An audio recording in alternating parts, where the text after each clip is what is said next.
So hey guys, and welcome to the video. Today I'm going to be giving you my top 5 best themed roller coasters in the UK. So if you go on to like this video, please smack that like button, hit that subscribe button and turn on all notifications so you don't miss a single video. Right, without further ado, let's get straight on into it. So it was really hard for me to narrow down just 5 roller coasters. There are so many good themed roller coasters here in the UK. So these are my opinions, but if you have your own opinions or want to let me know your top 5 best themed roller coasters, please let me know down in the comments. Let's start a discussion. Sit back.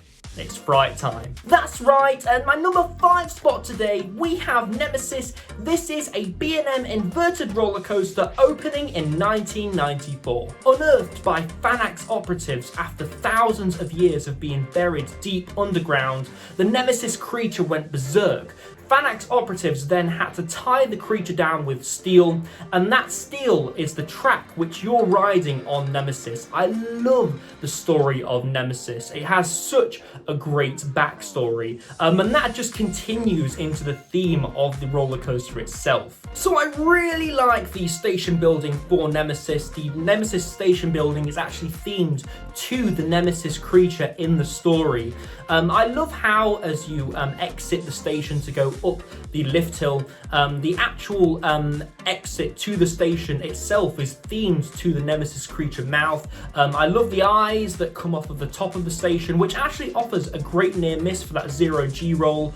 It's absolutely fantastic, and I love the fleshy look of the station itself. So the whole Forbidden Valley area of Alton Towers is themed to Nemesis, and the story just reinforces that. It really does. I love how the pit that Nemesis is dug into is explained in the story. I also love the soundtrack on Nemesis itself. I really do think it's timeless, and that's why it sits at my number 5 spot on my list. So at number 4 on my list today, we have Soar the Ride. This is a Gerstlauer Eurofighter that opened at Thorpe Park in 2008. So if you couldn't tell already, Soar the Ride is themed to the Saw franchise of horror movies. I really do think this was a good direction for Thorpe Park to go down in 2008.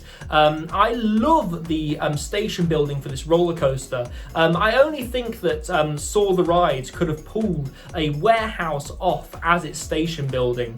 I also love the queue line for the roller coaster itself. I know it's a standard cattle pen queue line, but in the queue line you've got loads of saw traps, you've got loads of barbed wire fencing, which really adds to the effect of the Saw horror movie franchise itself. So as you enter the station building for Saw the Ride, you've got loads of references to the Saw movies.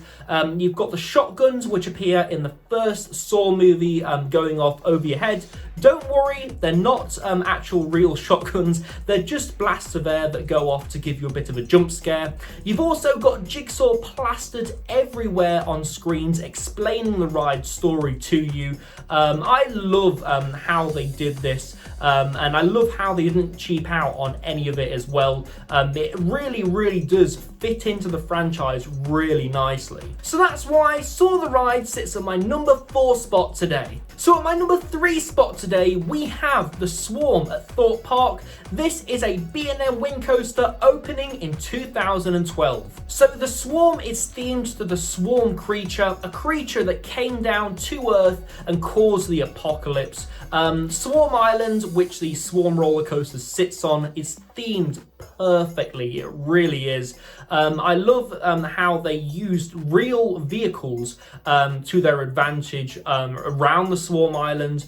You have an overturned ambulance, you have several plane elements from a real plane, and you also have a bomb disposal van as the ride operative station above the track in the station itself. So I love the special effects around this roller coaster. I love the water effects from the fire engine. I love the smoke effects from both the plane wing and the helicopter itself as you go around that helix section. I also love the ride vehicles themselves. I know that they're clones of Raptor from Heidi Park, but they really do work well in my opinion. What I love about the Swarm as well is you can see it from all areas of Thorpe Park. It's just this dark, menacing structure that towers over the whole park, and I really do like that. And that's why Saw the Ride sits at my number 3 spot on my list. So at my number 2 spot today, we have Storm Chaser at Paultons Park. This is a Mack Ride spinning coaster opening in 2021. So Storm Chaser is themed to the town of Tornado Springs, a town that is ravished by tornadoes all year round. The purpose of the Storm Chaser roller coaster is to go around and capture these tornadoes so that the people of Tornado Springs can simulate the tornadoes and learn more about them to better protect themselves in the future. I really think that Paultons Park did amazingly well with this area, not just with the roller coaster, and that's why it sits in my number 2 spot today.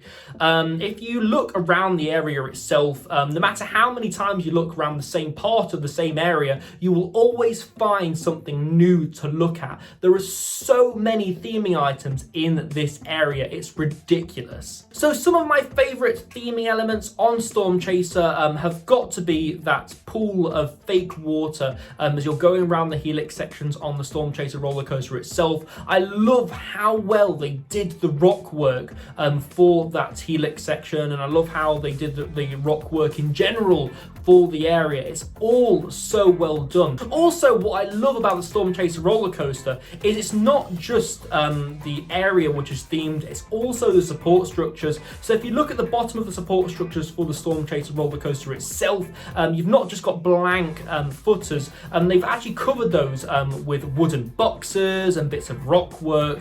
They really have covered all angles in regards to theming on this roller coaster. I also love the queue line for Storm Chaser. Believe me, you're not in there for very long, and if you want to learn more about that, go watch my Storm Chaser review. But I love the moody lighting as you go through the queue line itself. You've also got some fantastic theming elements in the queue line as well.